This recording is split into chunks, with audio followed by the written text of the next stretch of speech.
Salut les amoureux du ballon rond, j'espère que vous allez bien. Hier soir à Paris, le théâtre du Châtelet vibrait pour la grandeur du foot.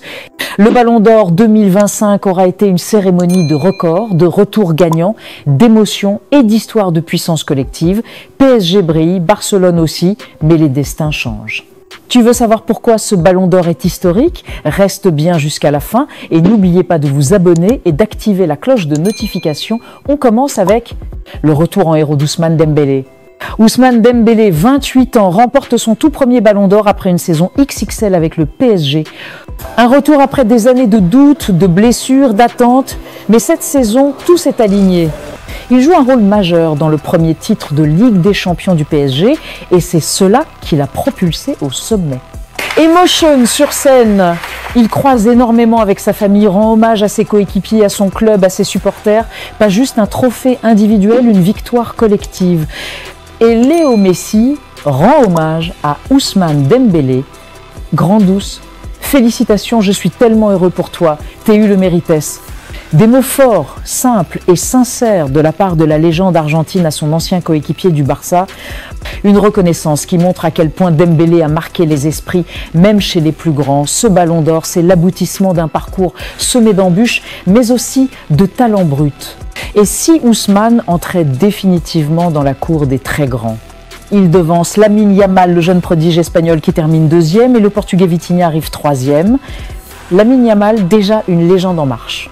À seulement 18 ans, le crack du Barça impressionne le monde entier par son talent et surtout sa maturité exceptionnelle. Début en pro à 15 ans A, saison complète à 16 ans. Et à 18, 2 au Ballon d'Or 2025. Il a tout gagné. Golden Boy. Trophée Copa 2 fois de suite. Liga. Copa del Rey. Super Coupe d'Espagne. Euro avec l'Espagne. Un phénomène générationnel qui n'a clairement pas fini d'écrire l'histoire.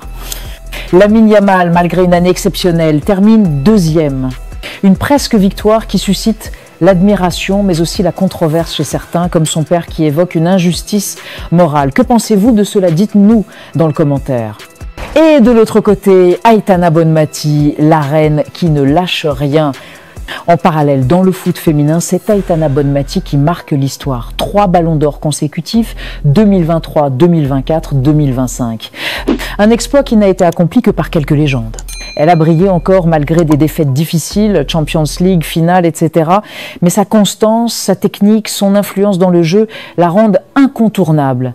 Cerise sur le gâteau. C'est la première fois que pour cette édition, les prix sont égaux pour les hommes et les femmes, un signal puissant pour l'égalité dans le football. Bah et maintenant, les autres moments forts à ne pas ignorer. Luis Enrique, élu meilleur entraîneur de la saison, il n'était pas là pour monter sur scène car retenu par un match de Ligue 1 contre Marseille. Le trophée Yashin pour le meilleur gardien revient à Gianluigi Donnarumma, pièce maîtresse du premier sacre du PSG en Ligue des Champions. Donnarumma crée la surprise après son sacre. Après avoir reçu le trophée Yashin du meilleur gardien de l'année, Gianluigi Donnarumma a surpris tout le monde en déclarant « Est-ce-être ». Je tiens à remercier Pep Guardiola et le conseil d'administration de Manchester City pour avoir cru en moi. Une déclaration inattendue, alors que le portier italien vient de quitter PSG il n'y a même pas 3 mois. Erreur, annonce déguisée, provocation, le flou est total. Mais ce qui est sûr, c'est que Donnarumma a marqué l'année et fait parler de lui autant sur le terrain qu'en dehors. Que pensez-vous de cela? Dites-nous dans le commentaire. Et Rafinha termine 5e au Ballon d'Or 2025.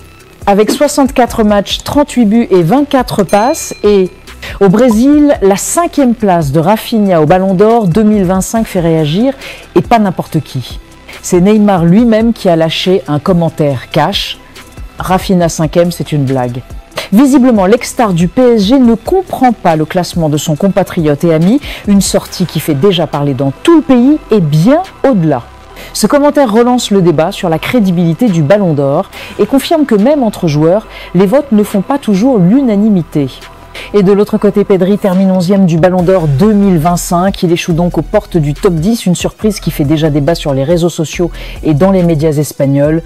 Le milieu du Barça, souvent encensé pour son élégance, sa vision et son intelligence de jeu, n'a pas convaincu suffisamment de votants cette année, malgré une saison marquée par des performances solides et une régularité impressionnante.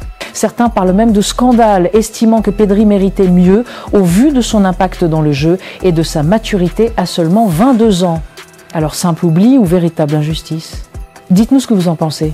Pedri devait-il figurer dans le top 10 cette année? Et maintenant en Espagne, le Real Madrid prépare déjà son prochain coup sur le marché des transferts. Leur cible prioritaire, Michael Olise, l'ailier franco-anglais, actuellement au Bayern Munich. Selon Reluctant Nico, les Merengues sont en pole position pour rafler sa signature, malgré une grosse concurrence de Manchester City. Le profil créatif et explosif d'Olise plaît énormément à Florentino Pérez et son staff, qui voient en lui un futur cadre offensif pour épauler Mbappé, Bellingham ou Vinicius. Le feuilleton s'annonce chaud cet hiver. Que pensez-vous de cela? Dites-nous dans le commentaire. Et pour le cas de Vinicius, réunion au sommet pour Vinicius Junior. Selon Marca, l'agent de Vini Junior a rencontré José Ángel Sánchez, DG du Real Madrid, pendant 1h 3-0. Mais pas de débat sur le temps de jeu du Brésilien. Le sujet principal, son renouvellement de contrat. Le Real reste ferme, sa proposition n'a pas bougé. Un dossier chaud à suivre dans les prochains mois. Que pensez-vous de cela? Dites-nous dans le commentaire. Et c'est tout pour aujourd'hui. N'oubliez pas de vous abonner et d'activer la cloche de notification pour ne rien rater de nos prochaines vidéos. Bye bye bye.